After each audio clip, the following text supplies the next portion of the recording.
didapatkan KSR sebesar 0,063%. Lalu didapatkan D plus minus delta D sebesar 8,00 plus minus 0,005 kali 10 pangkat min 3 meter.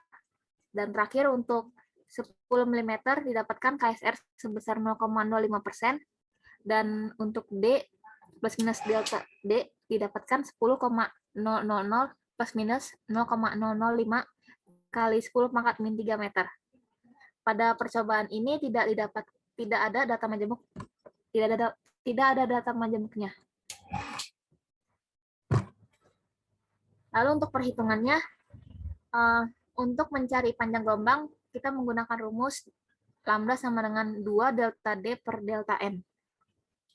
Untuk N sama dengan 6, panjang gelombangnya tidak terdefinisi. Lalu untuk N sama dengan 7, didapatkan panjang gelombang sebesar 0,004 meter. Lalu untuk N sama dengan 11, didapatkan panjang gelombang sebesar 0,001 meter. Untuk N sama dengan 14, didapatkan panjang gelombangnya sebesar 0,0013 meter. Dan terakhir untuk N sama dengan 17 didapatkan panjang gelombang sebesar 0,0013 meter. Baik, untuk bagian analisis, praktikum percobaan Michelson ini menunjukkan terbentuknya pola interferensi pada fringe yang dihasilkan dari sinar laser helium Ne. Dari praktikum yang dilakukan dapat menghitung panjang gelombang yang dihasilkan dari sumber cahaya yaitu sinar laser Ne. Pada prinsip kerjanya, interferometer ini dimulai dari sinar laser Ne yang diteruskan pada beam splitter yang dipasang dengan kemiringan 45 derajat. Kemudian sinar laser akan dipecah dan dipantulkan dengan cermin 1 dan yang 2. Yang selanjutnya cahaya akan memasuki splitter lagi, lalu diteruskan ke lensa positif yang memunculkan pola gerak terang karena terjadi interferensi gelombang. Bagian yang diteruskan menuju cermin yang bisa bergerak dan berkas cahaya yang menuju cermin dipantulkan tetap diam. Kedua berkas cahaya akan dipantulkan oleh cermin masing-masing menuju beam splitter, kemudian ke layar pengamat. Kemudian pada layar terdapat bintik-bintik terang gelap. Jika di antara laser dan beam splitter diletakkan lensa, maka akan terbentuk fringe di layar pengamat. Next.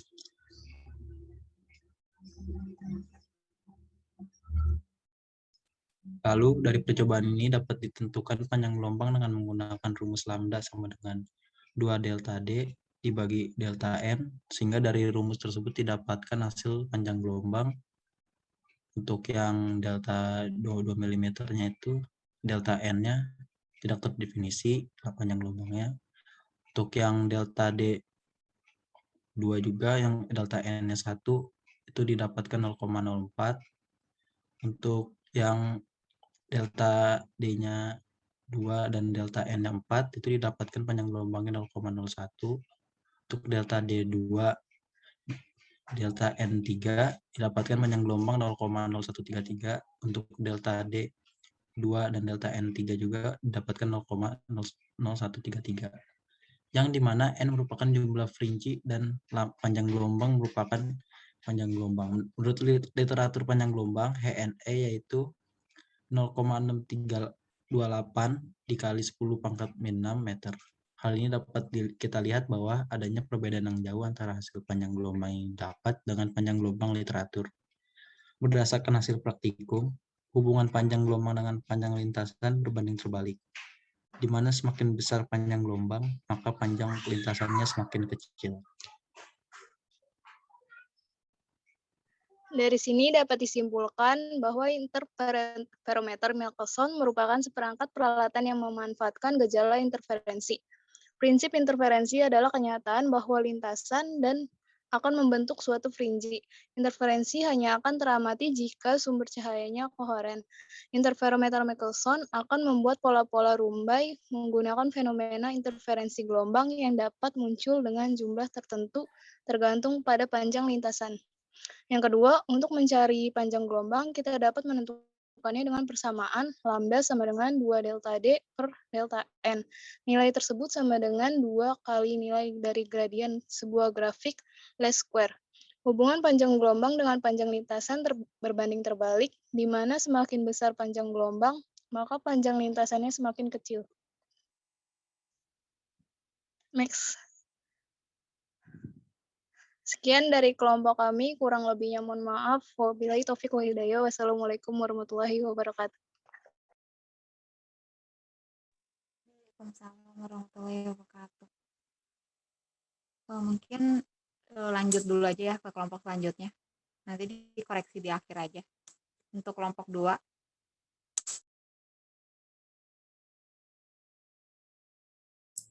Tadi sebelum lanjut, tadi panjang gelombangnya berapa? Udah oke belum?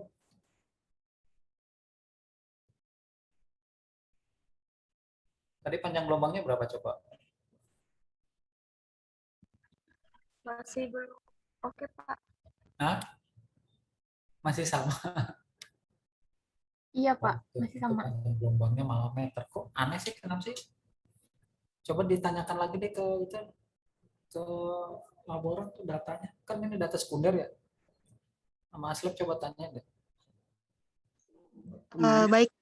Kok 0,004 meter itu kan sama aja kayak 4 mili kan? Ini sama aja kayak kemarin. Emang nggak ada solusi, nggak ada ini ya. Coba deh yang 2 minggu lalu itu deh, coba yang 2 minggu lalu PPT-nya coba kelompok siapa tuh 2 minggu lalu. Saya kan minggu lalu minta yang itu ditampilin deh coba PPT-nya. 2 minggu lalu yang kelompok yang Michelson coba tampilkan. 2 minggu lalu siapa nih kelompoknya? Coba filenya tolong deh segera di WA atau di apa gitu tampilkan.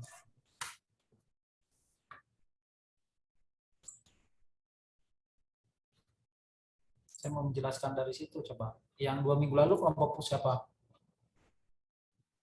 Kelompok 3A, Pak. Iya, coba deh. Ya, Ada sebentar, nggak Pak. temennya yang punya filenya coba di-share deh.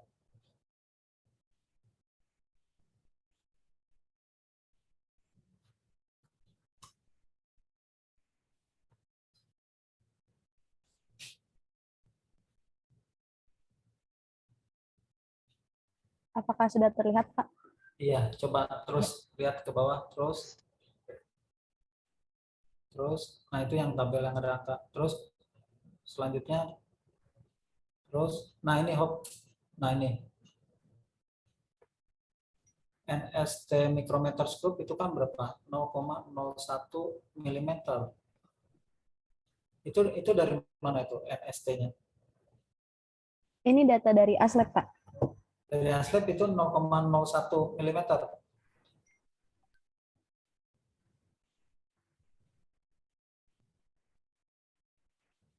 Terus ke bawahnya lagi.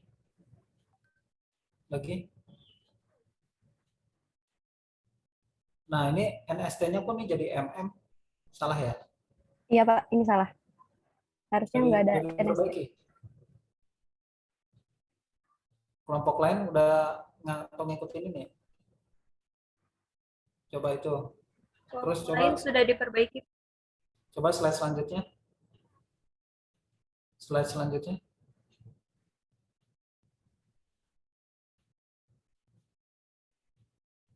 Nah ini delta D setiap nilai pergeseran yang sama yaitu 2, ini sama aja 2 mm. Slide selanjutnya coba. Slide selanjutnya. Slide selanjutnya. Nggak cocok itu kan. Coba nanti tanya lagi sama Kalebnya ya, Aslabnya coba deh. NST untuk mikrometer itu berapa gitu. Untuk kemarin PJ dari Michelson udah ngulik Pak referensi-referensi, ternyata ada beberapa kesalahan gitu Pak. Coba Rista deh, mana Rista? Coba apa kesalahannya? Iya, Pak. Coba di screen deh Rista. Ya, sebentar. Ini bisa gantian dulu share screen. Oke, siap, Kak.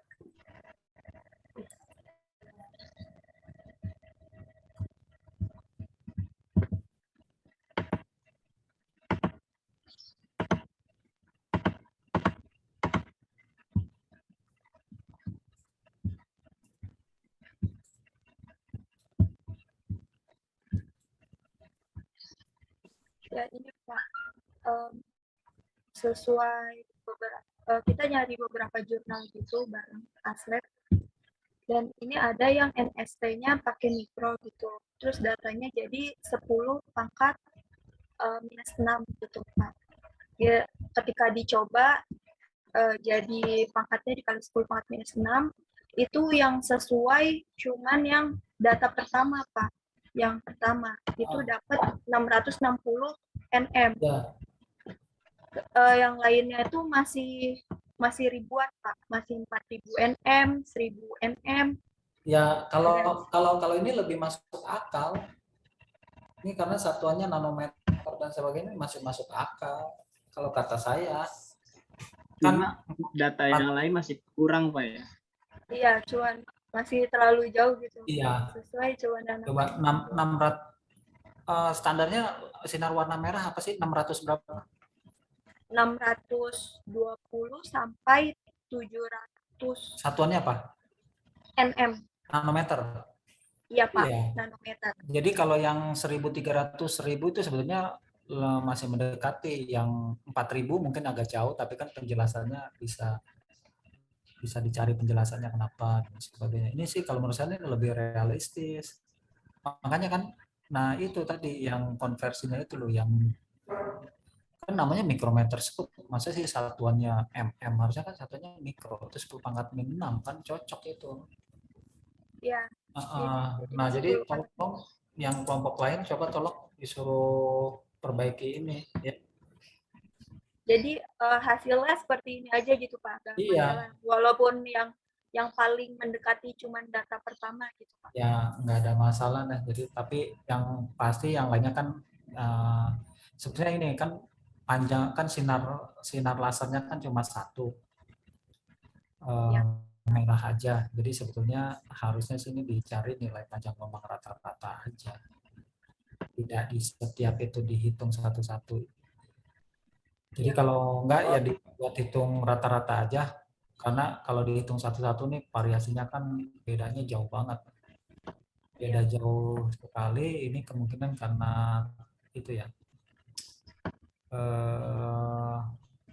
Ini tadi jumlah perinci, coba lihat ke atas. Jumlah Iya perinci. Pak, kalau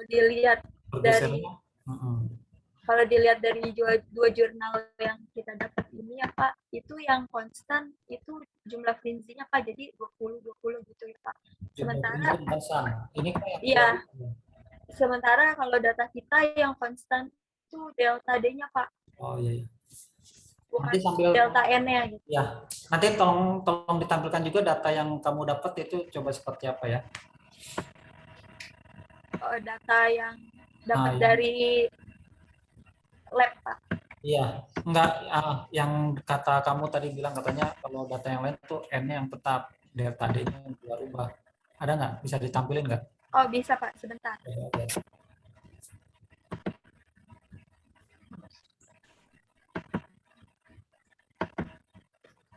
Nah ini Pak, dari dua jurnal ini delta N-nya yang tetap, tapi delta D-nya dia berubah-ubah. Begitu juga dengan jurnal yang ini Pak, dia delta N-nya tetap, delta D-nya yang berubah. Sementara di data kita kebalikannya gitu Pak. Yaitu N nggak berubah 20, 40, tapi konstan ya. Delta N konstan. Iya. Nah, nanti coba diskusi sama ininya ya, sama Kalebnya ya. Iya Pak. Data sekundernya kalau nggak sama Pak Fajri, coba kalau nggak sama Pak Riser nanti tanya. Baik Pak. Ini punya data yang lain gitu ya. Yang sementara yang buat kelompok lain ikutin data yang tadi ada. Yang satuannya Siap Pak. Baik.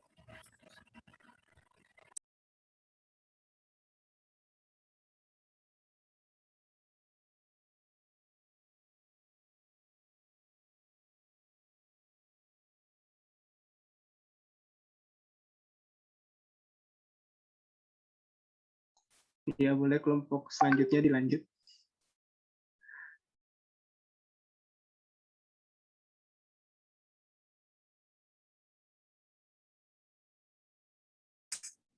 Sudah terlihat.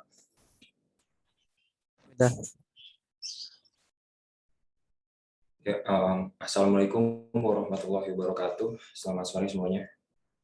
Waalaikumsalam warahmatullahi wabarakatuh. Pada kesempatan kali ini saya ingin mempresentasikan percobaan peluruhan titrasi. Saya sendiri Muhammad Ryan Raffi, kemudian ada Haris Arifi, dan kemudian ada Michael.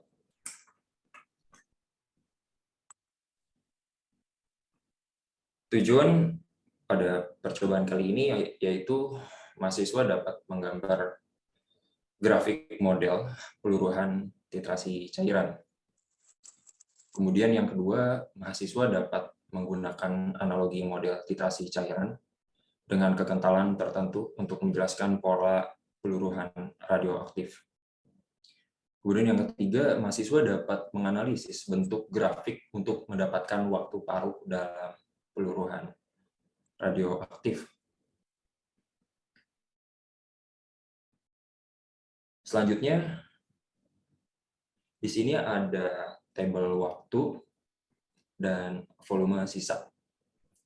Volume sisa ini diukur dari tabung setiap 10 second dalam 20 kali percobaan yang dimulai dari 0 second hingga 190 second, dan berikut volume sisanya. Dan untuk percobaan oli sama, dimulai dari 0 second hingga 190, dan kemudian ini adalah volume sisanya. Selanjutnya ada pengolahan data. Pada percobaan ini tidak ada data tunggal, dan ini adalah data majemuk. Terdapat 3 data majemuk, yaitu selang waktu, volume minyak, dan volume oli. Untuk selang waktu, di sini kita mencari KSR-nya dengan rumus delta T per T dikali 100%, di mana delta T-nya itu setengah dikali NST, di mana NST-nya itu NST stopwatch, yaitu 0,001. Jadi delta T-nya sama dengan setengah dikali 0,01 dan didapatkan 0,05 second. Nah, untuk KSR pada saat 0 second itu tak hingga. Untuk KSR dari 10 hingga 190, KSR-nya itu bernilai 4 angka penting. Kemudian pengolahan data volume minyak itu seperti sebelumnya. Delta V-nya itu setengah dikali NST, didapatkan 0,0005 liter. Kemudian KSR-nya delta V dikali 100%. Kemudian volumenya dari 0,375 hingga 0,042 didapatkan 4 angka penting. Oke, selanjutnya akan dilanjutkan oleh Michael. Lalu ada juga di sini yang ketiga volume oli. Volume oli dapat dihitung dari delta V sama dengan setengah kali NST sama dengan setengah ya kali 0,001 liter, yang dimana itu adalah NST-nya yang menghasilkan 0,0005 liter. Lalu KSR sama dengan delta V per V kali 100% sama dengan 0,00005 per V kali 100%. Nah, di sini dari 0,368 sampai 0,176 volumenya didapatkan 4 angka penting. Next.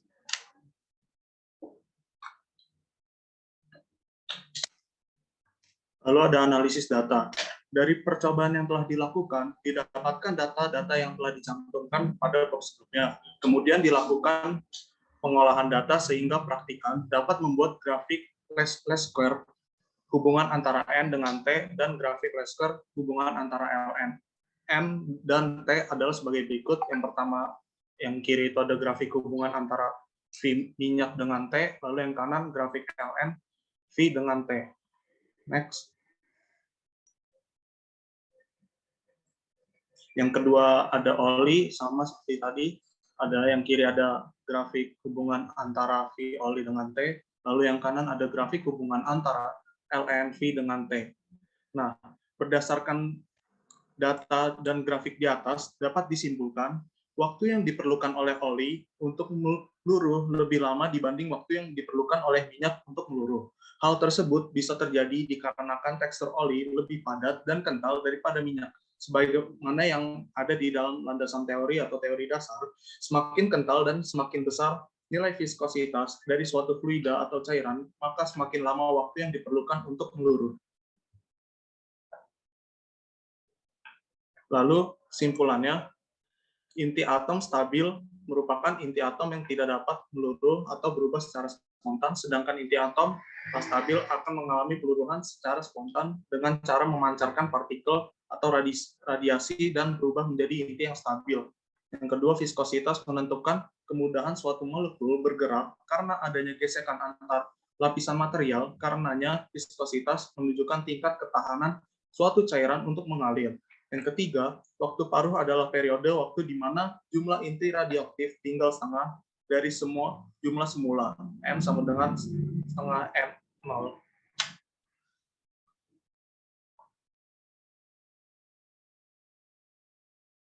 Ya, terima kasih.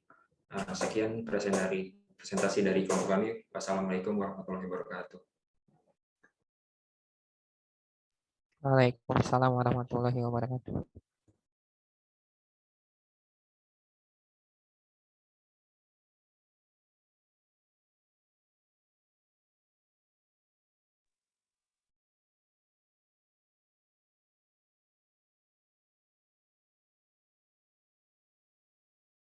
Apakah sudah terlihat? Sudah. Oke. Assalamualaikum warahmatullahi wabarakatuh. Kami dari kelompok 3A akan mempresentasikan praktikum yang berjudul Percobaan Derat-Barmer. Adapun anggota dari kelompok kami yaitu ada Hanum Puji Pangesti, ada Muhammad Ridho, Salu, dan saya sendiri Siska. Adapun tujuan percobaan pada praktikum ini yaitu yang pertama, mempelajari spektrum pancaran energi atom gas hidrogen. Yang kedua, menentukan panjang gelombang H-alfa, H-beta, H-gamma, H-delta, dan tetapan Heisenberg. Yang ketiga, mempelajari sifat diffraksi gelombang pada kisi atau celah sempit. Yang keempat, mempelajari sifat interferensi gelombang. Selanjutnya, terdapat pengolahan data dengan data tunggal, yaitu ada kisi 100 mm. Pada tabel order pertama terdapat warna merah dengan 0,5 derajat, ungu 1 derajat, hijau dan biru 1,5 derajat, yang menghasilkan KSR 50%, 25%, dan 16,7%. Selanjutnya terdapat tabel order 2 dengan warna merah 3,5 derajat, ungu 5,5 derajat, hijau dan biru 8 derajat, dengan KSR 7,1%, 4,5%, dan 3,1%. Selanjutnya terdapat tabel order 3 dengan warna merah 10,5 derajat, ungu 9,5 derajat, hijau dan biru 8,5 derajat, dengan KSR 2,4%, 2,6%, dan 2,9%. Selanjutnya terdapat tabel order 4 dengan warna merah 14,5 derajat, ungu 11,5 derajat, hijau dan biru 12,5 derajat, dengan KSR 1,7%, 2,8%, dan 2%. Selanjutnya terdapat tabel order 5 dengan warna merah 15 derajat, ungu 20 derajat, hijau dan biru 16 derajat, dengan KSR 1,7%, 1,2%, dan 1,6%.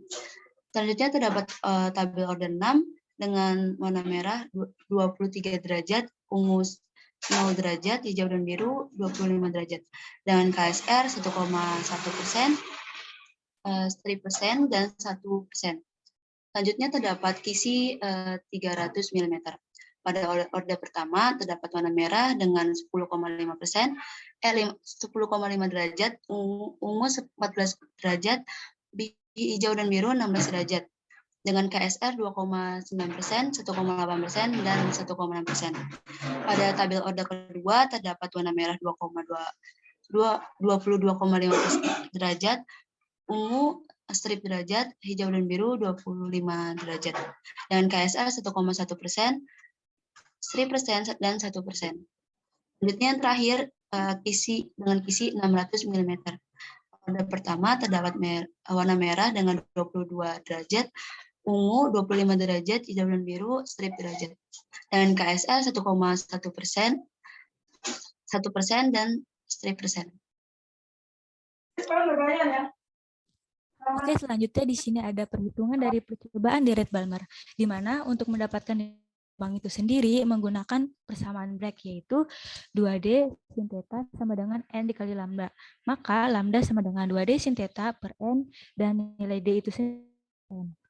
Untuk isi pertama yang digunakan sebesar 100 mm pangkat min 1, diperoleh nilai panjang gelombang pada orde pertama, yaitu untuk warna merah, ungu, dan hijau biru secara berurutan, yaitu 175 nanometer, 349 nanometer, 524 nanometer. Kemudian untuk nilai panjang orde 2, 3, 4, 5, dan 6 bisa dilihat pada tabel berikut ini. Boleh next.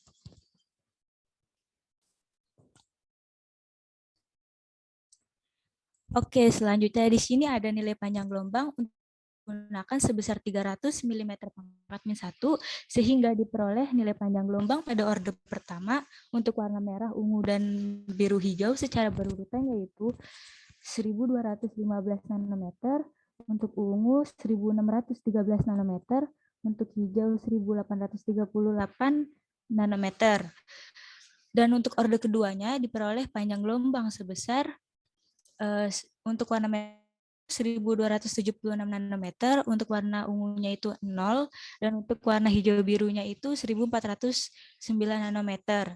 Kemudian untuk isi yang digunakan sebesar 600 mm pangkat min 1, itu untuk orde pertamanya, maka panjang gelombang warna merahnya itu sebesar 1873 nanometer, untuk warna ungunya 2113 nanometer, dan untuk warna hijau birunya itu 0. Oke, boleh di next. Untuk perhitungan yang selanjutnya, di sini kami mencari nilai tetapan Rydberg dengan menggunakan persamaan 1 per lambda sama dengan R dikali 1 per 2 kuadrat min 1 per kuadrat. Di mana nilai R sama dengan 1 per lambda per 1 per 2 kuadrat min 1 per N kuadrat. Maka nilai R itu sendiri sebesar memiliki persamaan R sama dengan 2 kuadrat per lambda dikali N kuadrat min 2 kuadrat. Untuk isi pertama yang digunakan sebesar 100 mm pangkat min 1, diperoleh nilai tetapan Rydberg pada orde pertama untuk warna merah itu sebesar 4,11 kali 10 pangkat 7 meter, ungu 1,36 kali 10 pangkat 7, dan untuk warna hijau biru itu sebesar 1,02 kali 10 pangkat 7. Kemudian untuk nilai tetapan Rydberg untuk orde 2, 3, 4, 5, dan 6 bisa dilihat pada tabel berikut ini.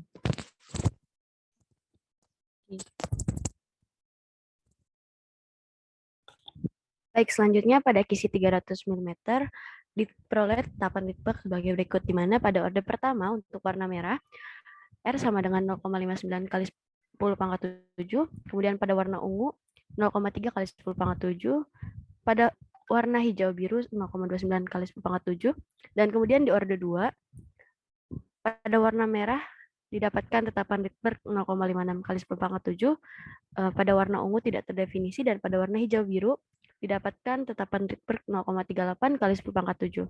Kemudian pada kisi 600 mm untuk warna merah R bernilai 0,38 kali 10 pangkat 7, ungu bernilai 0,23 kali 10 pangkat 7, dan hijau biru tidak terdefinisi. Boleh di next. Kemudian dapat diperoleh grafik hubungan antara 1 per N kuadrat dengan 1 per lambda kuadrat dengan menggunakan metode least square atau regresi linear. Didapatkan grafik sebagai berikut. Dengan persamaan garisnya yaitu Y sama dengan 0,001167 min 0,002230X. Boleh di next. Kemudian analisis dari grafik yang sebelumnya. Pada grafik regresi linear, hubungan antara 1 per lambda, di mana 1 per lambda sebagai sumbu Y dan 1 per N kuadrat sebagai sumbu X. Gradien yang diperoleh sebenarnya tidaklah konstan karena nilai gradien akan sama dengan M, sama dengan B, sama dengan Rn kuadrat per 4 dikurang R, di mana nilai gradien ini merupakan fungsi dari X atau 1 per N kuadrat. Namun dalam praktikum ini, tidak dapat dilihat secara jelas bahwa gradien tidak konstan dikarenakan sedikitnya data yang tersedia. Dan selain itu, gradien yang tidak konstan ini nilainya tidak dapat digunakan untuk menentukan tetapan Rydberg. Namun, apabila tetap dipaksakan, maka akan diperoleh besarnya tetapan Rydberg, yaitu sebesar R, sama dengan M, sama dengan B, sama dengan 0,00230 per nanometer, atau R sama dengan 0,2230 kali 10 pangkat 7. Kemudian, nilai tetapan Rydberg yang diperoleh memiliki orde yang sama, yaitu berada di kisaran 10 pangkat 7 per meter. Nah, nilai tersebut hanya kebetulan semata. Apabila data yang diperoleh terdapat 30 data atau lebih banyak, maka akan terlihat bahwa grafik regresi linear tidak dapat dijadikan model terhadap data yang tersebar. Dan grafik regresi linear baru akan terbentuk apabila yang diperintahkan adalah mencari hubungan linear antara 1 per lambda dengan N kuadrat min 4 per 4 N kuadrat. Dan dengan begitu, gradien antara hubungan linear merepresentasikan besarnya R atau konstanta Rydberg. Boleh di next. Baik, selanjutnya pada tetapan kisi pertama, yakni 100 garis per milimeter. Ketiga warna berhasil teramati sampai orde ke-6, kecuali warna ungu. Pada tetapan kisi kedua, yakni 300 garis per milimeter, ketiga warna berhasil teramati sampai orde kedua, kecuali warna ungu. Dan pada tetapan kisi ketiga, yakni pada 600 garis per milimeter, hanya berhasil teramati sampai orde 1 dengan warna hijau biru yang gagal teramati. Hal ini terjadi karena semakin besar tetapan kisi, maka semakin sempit pula lebar celah atau D. Hal ini menyebabkan sudut cahaya yang terdifraksi semakin besar hingga mendekati 90 derajat. Dengan begitu, maka teropong harus memiliki azimut yang memadai. Jika tidak, maka spektrum pita cahaya tidak akan terlihat. Yang kedua, dari hasil data yang diperoleh, besar panjang gelombang untuk warna merah, hijau, biru, dan ungu diperoleh rata-rata secara berturut-turut adalah 1034,04 nanometer, 1078,65 nanometer, 864,56 nanometer. Hasil tersebut tentu sangat jauh dari literatur dan tidak sesuai. Tidak diketahui secara pasti sumber kekeliruan terjadi, namun dugaannya adalah kurangnya ketelitian alat ukur busur yang mengukur sudut difraksi, disertai kondisi alat pada bagian pangkal rotasi yang sepertinya menyebabkan pergeseran yang tidak diinginkan bila tidak digunakan secara perlahan. Next.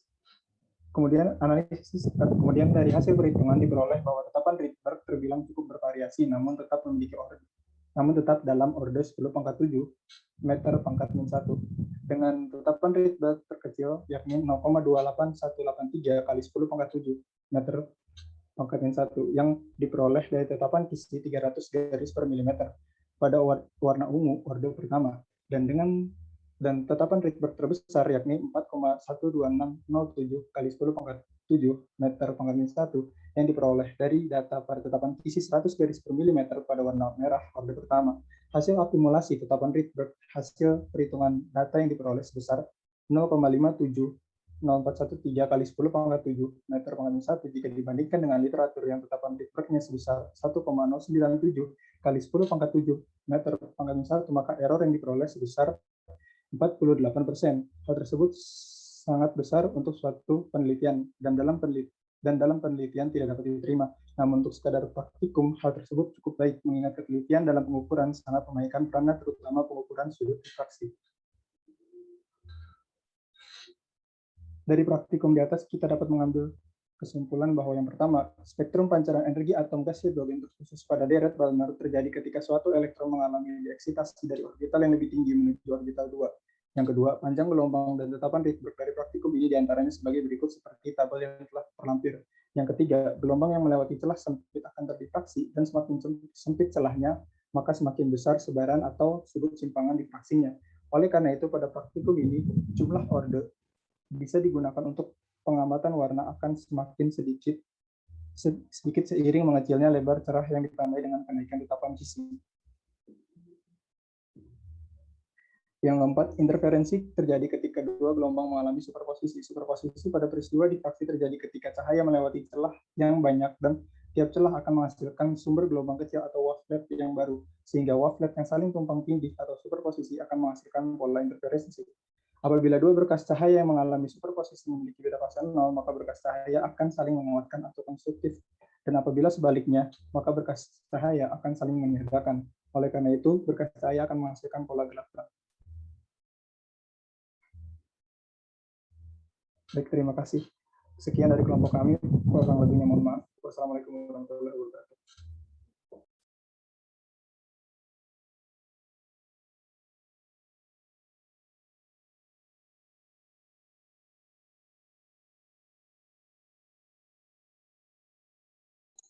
Ya, boleh langsung dilanjut.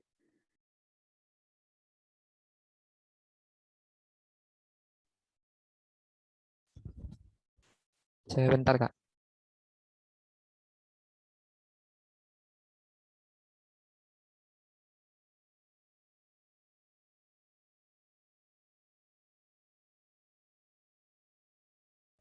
Izin share screen ya, Kak.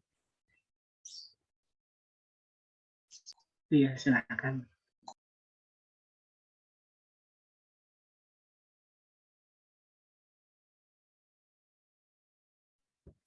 Apakah sudah terlihat? Iya, sudah terlihat. Ada kunci dipersilakan. Assalamualaikum warahmatullahi wabarakatuh. Yang terhormat Bapak Esmar selaku dosen pengampu mata kuliah praktikum fisika modern beserta kakak-kakak ASLab sekalian. Sebelumnya, perkenalkan kami dari kelompok 4A yang terdiri dari saya sendiri Kuntriawanti, Faisal Kamindra, dan Siva Ardelia Zahra. Sebelumnya mohon maaf untuk Siva Ardelia Zahra berhalangan hadir pada presentasi kali ini. Next. Ya, untuk tujuan percobaan dari percobaan Thomson ini, yang pertama untuk menentukan nilai perbandingan muatan terhadap massa elektron, dan yang kedua menganalisis pengaruh kuat arus, tegangan listrik, dan medan magnet kumparan Helmholtz terhadap nilai muatan terhadap massa elektron. Untuk selanjutnya akan dijelaskan oleh Faisal.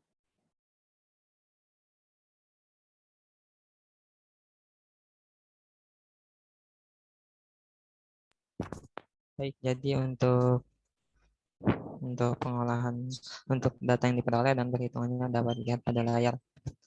Jadi untuk data tunggalnya yang pertama itu ada di konstan atau arus tetapnya yaitu 2,15 ampere dengan KSR-nya 0,2326%. Dan ada juga V tetap atau tegangan tetapnya. Nilainya yaitu 201,5 volt dengan KSR 0,02481%. Dan di sini juga ada data majemuknya. Tegangan saat kuat arus konstan dengan KSR 4,98%. Dan di sini juga ada diameter saat kuat arus konstan dengan KSR-nya 5,51%. Di sini juga ada kuat arus saat tegangan konstan dengan KSR 12% dan diameter saat tegangan konstan dengan KSR-nya 12%.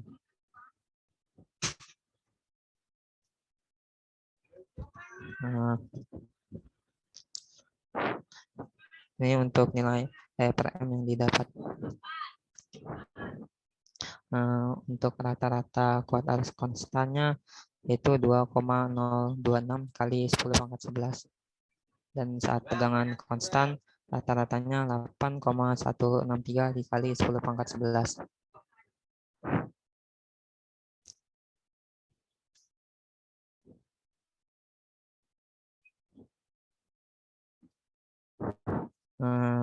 Baik, jadi ini bagian analisisnya.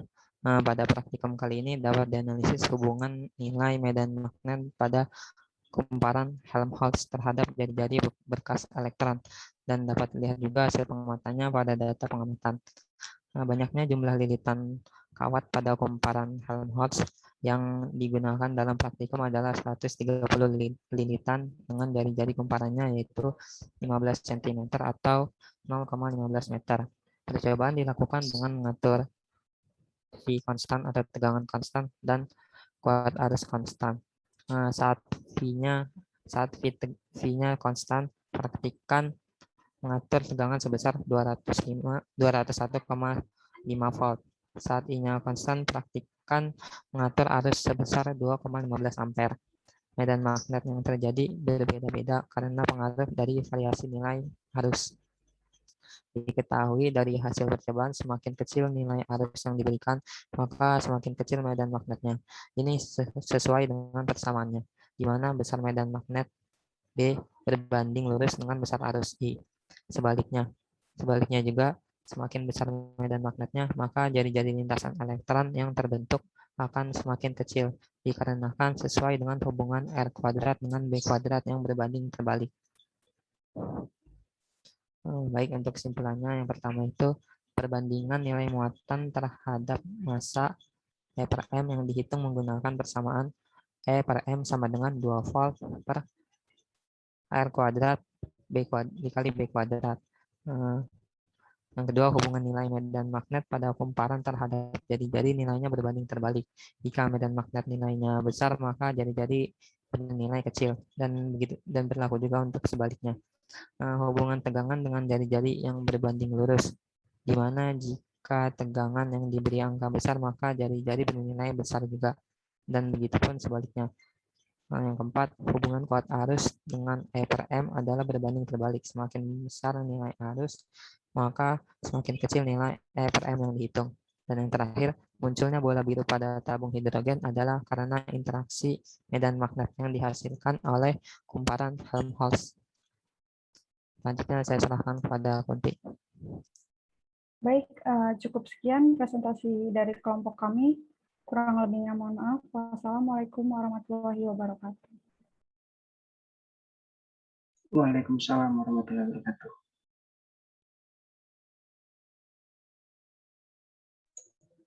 Ya boleh langsung dilanjut aja kalau nggak ada.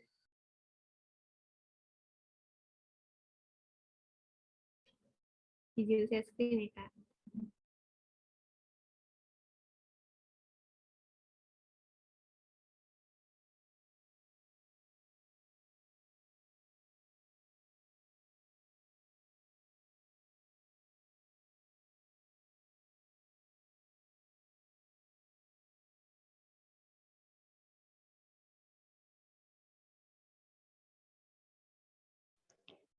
Baik, Assalamualaikum warahmatullahi wabarakatuh.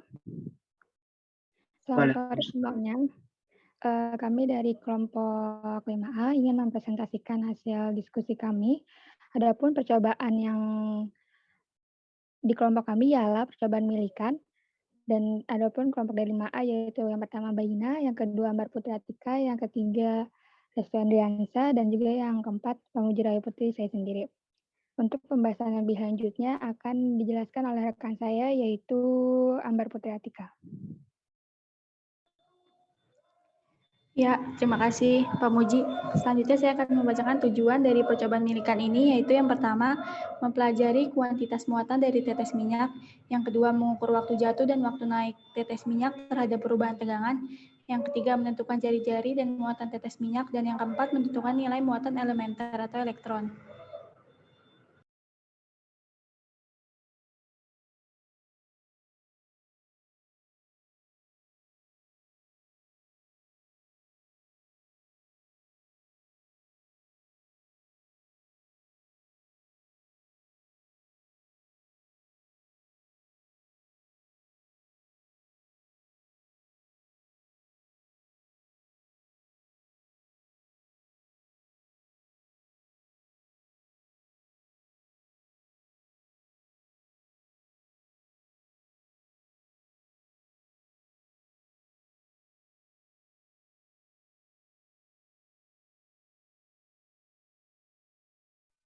Mbak Gina bisa di next.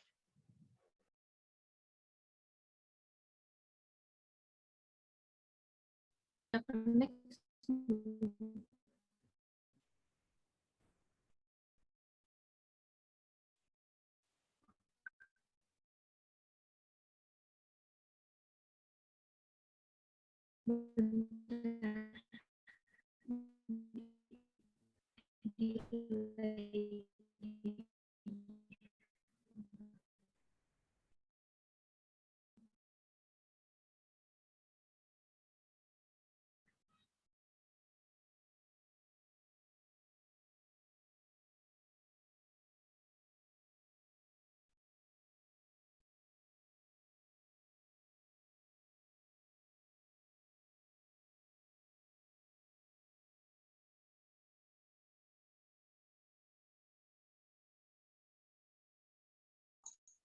Mungkin ada kendala jaringan kali ya. Iya Kak, mohon maaf Kak, sebentar.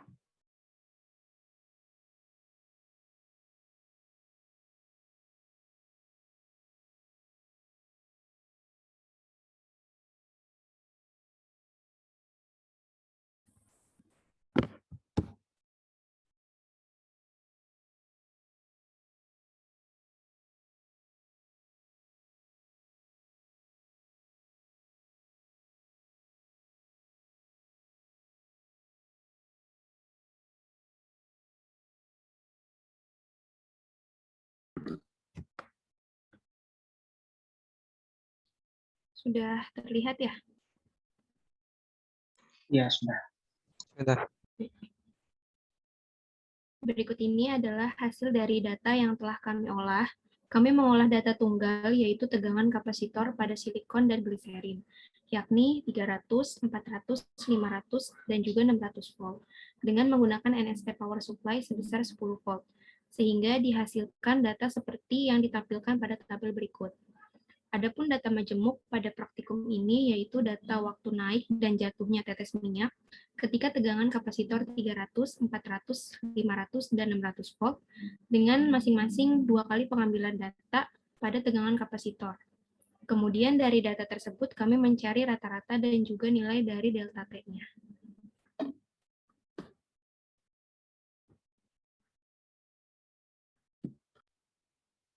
Selanjutnya ada analisis.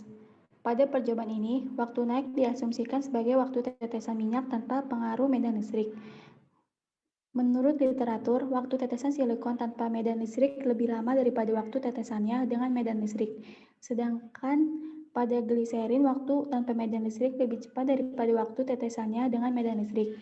Namun pada percobaan ini didapat hasil yang bervariasi, yaitu waktu tetesan minyak tanpa medan listrik ada yang lebih lama juga ada yang lebih cepat daripada waktu tetesannya dengan medan listrik. Begitupun pada gliserin, waktu tanpa medan listrik ada yang lebih cepat juga, ada juga yang lebih lama daripada waktu tetesannya dengan medan listrik. Hal ini dimungkinkan karena ketidaktelitian praktikan dalam memperoleh data maupun dalam perhitungan. Merujuk pada literatur, dapat disimpulkan bahwa semakin besar tegangan kapasitor, maka waktu tetesan minyak akan semakin kecil pada silikon. Sedangkan pada gliserin, semakin besar tegangan kapasitor yang digunakan, waktu tetesan dengan pengaruh medan listrik akan semakin besar. Next.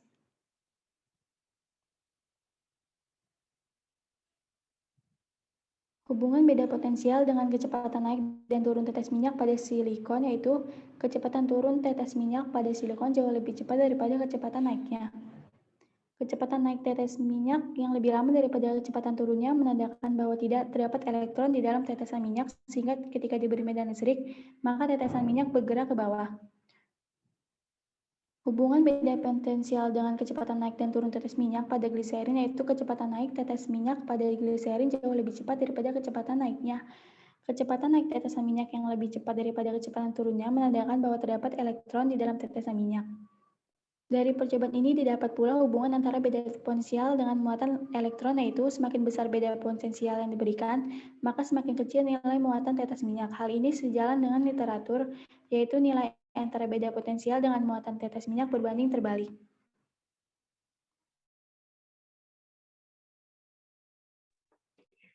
Baik, berikut ialah kesimpulan dari percobaan kelompok kami.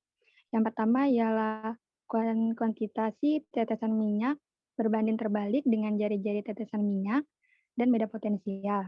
semakin besar jari-jari atau semakin besar beda potensial, maka semakin sedikit jumlah muatan tetesan minyak. Yang kedua, dengan pengaruh medan listrik, semakin besar tegangan, maka waktu tempuh akan semakin kecil atau semakin cepat, sehingga kecepatan dari tetesan minyak bergerak juga akan semakin besar. Yang ketiga, beda potensial berbanding terbalik dengan jari-jari tetesan minyak dan muatan tetesan minyak. Semakin besar beda potensial, maka jari-jari tetesan minyak dan jumlah muatan tetesan minyak akan mengalami penurunan. Next. Dan yang terakhir, yang keempat, jari-jari dan muatan tetesan minyak yang didapat ialah terdapat dalam tabel di mana tegangan terdapat 30, 40, 50, 300, 400, 500, 600 volt dengan silikon jari-jari dan gliserin sebagai berikut dan juga jumlah muatan tetesan minyak, silikon dan gliserin sebagai berikut. Sekian presentasi dari kelompok kami.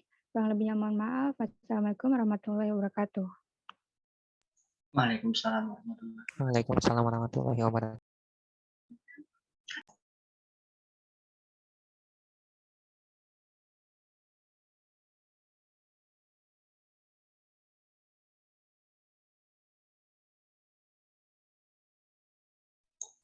Iya boleh.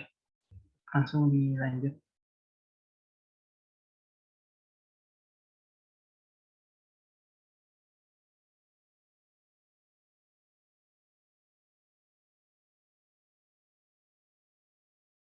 PPT-nya sudah terlihat?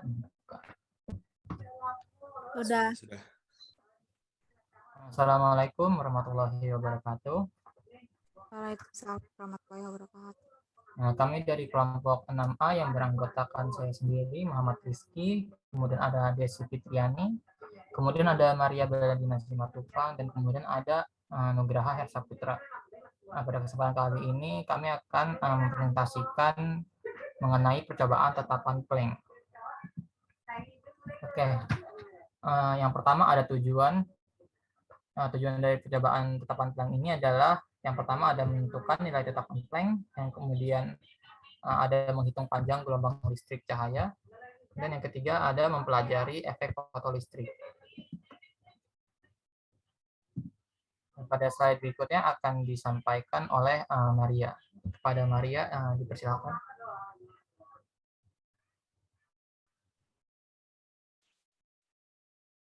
Apakah suara saya sudah terdengar? Dengar. Selanjutnya yaitu pengolahan data. Untuk data tunggal panjang gelombang, filter biru dengan panjang gelombang 436, filter hijau 546 nanometer, dan filter kuning 578 nanometer. Sedangkan untuk pertambahan panjang didapatkan hasil yang sama yaitu 0,5 nanometer. Dan untuk KSR didapatkan hasil yang berbeda, yaitu filter biru dengan KSR 0,11% dengan 3 angka penting, filter hijau 0,09% dengan 4 angka penting, dan filter kuning 0,086% dengan 4 angka penting. Dan untuk data tunggal resistor, hasil resistor yang didapatkan yaitu 1000 ohm, untuk delta R 0,5 volt, dan untuk KSR 0,05% dengan 4 angka penting. R kurang lebih delta R sama dengan 1000 kurang lebih 0,5 ohm.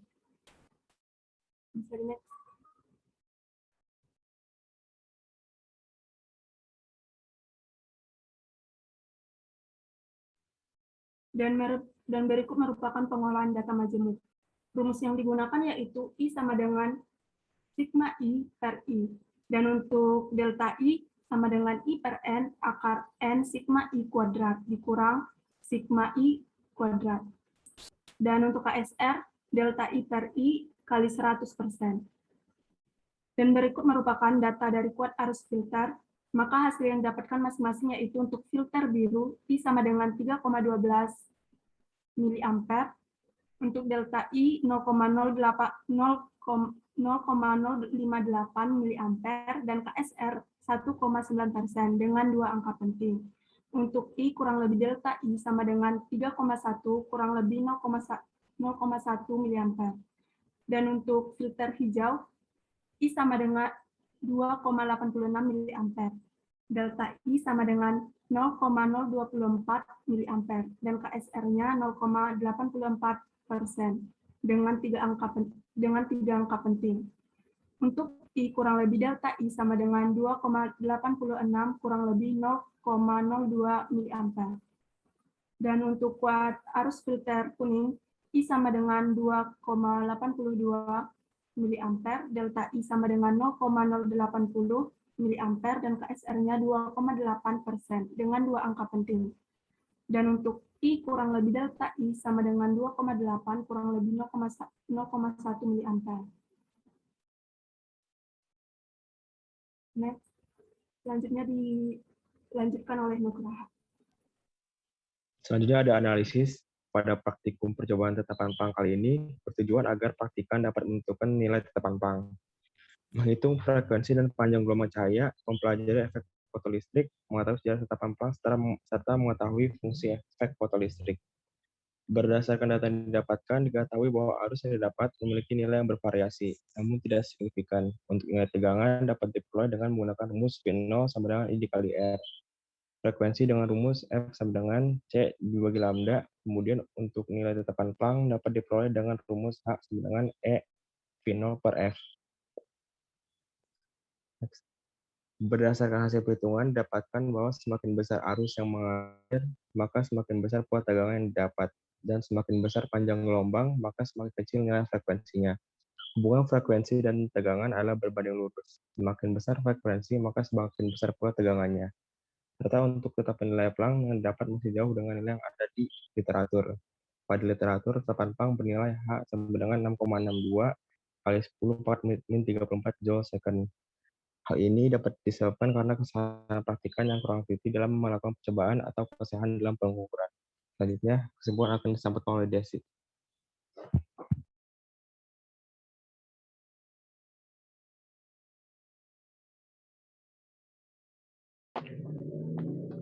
Baik, kesimpulan dari praktikum ini yaitu yang pertama dari perhitungan di atas didapatkan hasil nilai tetapan tank sebagai berikut. Pada filter biru dengan lambda sama dengan 436 nanometer dan hijau dengan lambda sama dengan 546 nanometer, kemudian kuning dengan lambda 578 nanometer dapat dilihat pada layar. Next. Yang kedua, panjang gelombang cahaya dapat dilihat dari filter warna tergantung dengan warna yang digunakan. Yang ketiga, efek fotolistrik adalah sebuah peristiwa terlepasnya elektron dari permukaan logam. Hasil itu terjadi karena permukaan logam disinari cahaya dan frekuensi tertentu.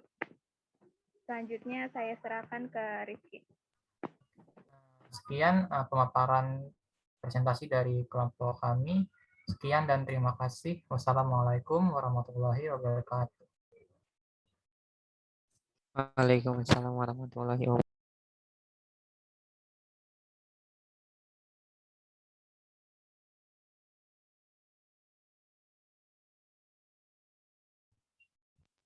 Dikembalikan ke Kang Rafa.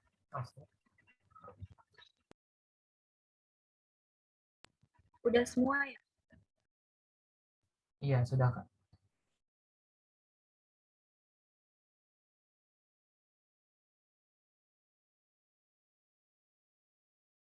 Baik, kalau udah semua mungkin dicukupkan saja sudahnya. Iya, mungkin ya udah. Cuman tadi mohon itu aja ya, yang itu diselesaikan semester ini, yang Microsoft itu. Microsoft itu ya. Iya baik Pak. Ya.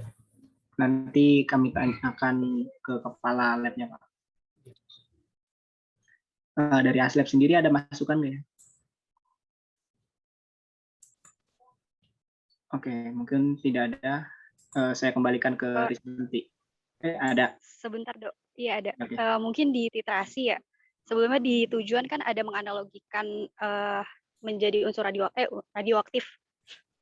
Nah terus di kesimpulan gitu dijelaskan misal yang dianalogikan unsur radioaktif itu misalkan volume dianalogikan menjadi unsur radioaktif gitu.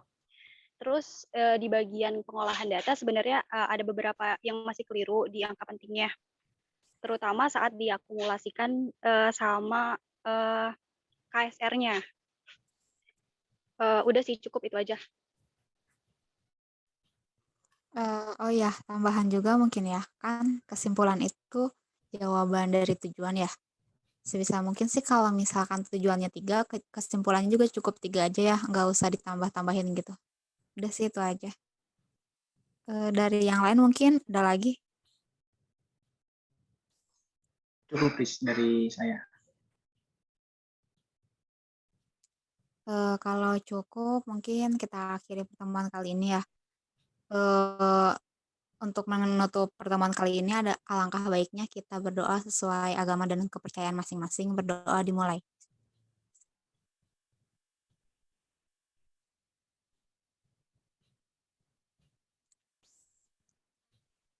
Berdoa selesai. Pertemuan kali ini ditutup. Terima kasih semuanya dan mohon maaf bila ada salah kata dari Aslep. Wassalamualaikum warahmatullahi wabarakatuh. Waalaikumsalam warahmatullahi wabarakatuh. Waalaikumsalam warahmatullahi wabarakatuh. Baik, terima kasih ya. Terima kasih juga, Pak. Terima kasih, Pak. Iya, izin saya tutup ya. Ya.